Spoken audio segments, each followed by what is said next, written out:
Thierry Guéraud, bonjour. Bonjour. Vous êtes le directeur de l'UPSITEC, Université Paul Sabatier, Sciences, Ingénierie et Technologie.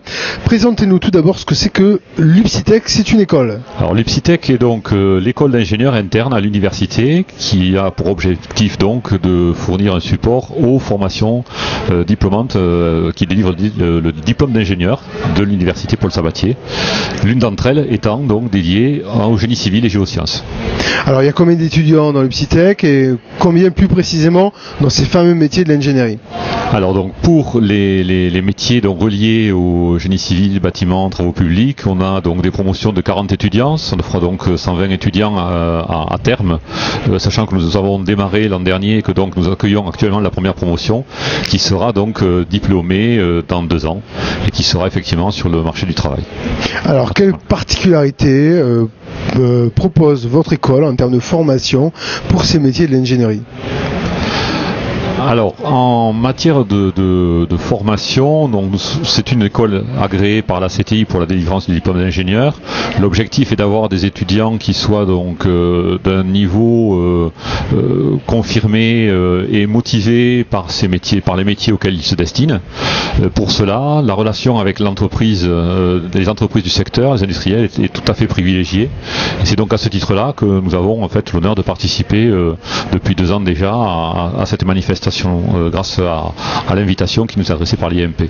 Alors c'est vrai que l'université Paul Sabatier, elle accompagne l'ingénierie et justement l'IMP depuis 2 ans. On est dans une reconnaissance de ce métier de la profession, on va dire?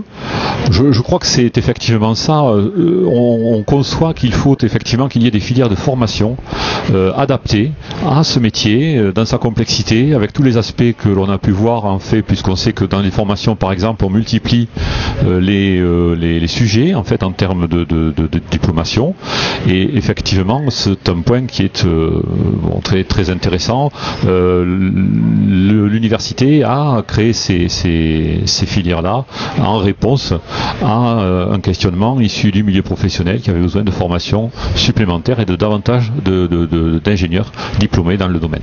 Alors justement, c'est un des élèves de l'université de Paul Sabatier, une des élèves même, qui a été lauréat cette année des trophées de l'ingénierie dans la catégorie étudiants. Ça prouve aussi la diversité finalement des profils qui fréquentent votre établissement. Alors exactement, puisque aujourd'hui l'université Paul Sabatier en matière d'ingénierie, ce n'est pas en fait une seule possibilité, mais plusieurs. Une est donc fournie par l'UPSITEC avec des filières d'ingénieurs.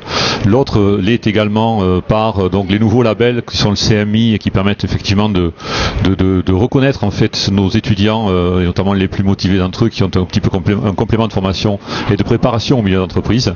Et après des masters peut-être plus classiques comme le génie civil ou énergétique et génie de l'habitat, dont fait partie la lauréate, et qui sont effectivement des formations qui existent depuis longtemps et qui sont en fort partenariat avec le milieu professionnel, avec comme souci toujours l'employabilité des étudiants que nous formons.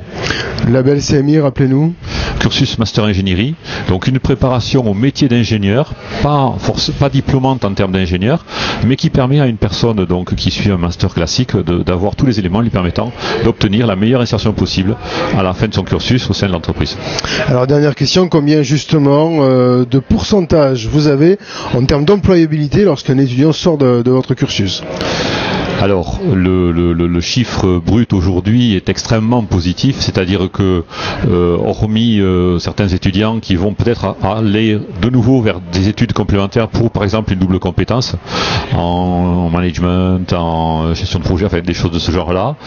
Sinon, l'employabilité est sur un terme très très court, ce qui peut toujours paraître surprenant, mais effectivement, on n'a pas aujourd'hui de retour à 2 ou 3 ans d'étudiants qui n'aient pas trouvé de travail. Sur les filières d'ingénieurs de l'UPSITEC, on atteint des limites d'emploi qui vont être 15 jours à peu près. Certains de nos étudiants sont effectivement directement recrutés à l'issue du stage ou signent effectivement leur CDI durant celui-ci. Très bien, écoutez, on suivra évidemment leur cursus, leur orientation avec intérêt. Thierry Guéraud, merci. Merci à vous.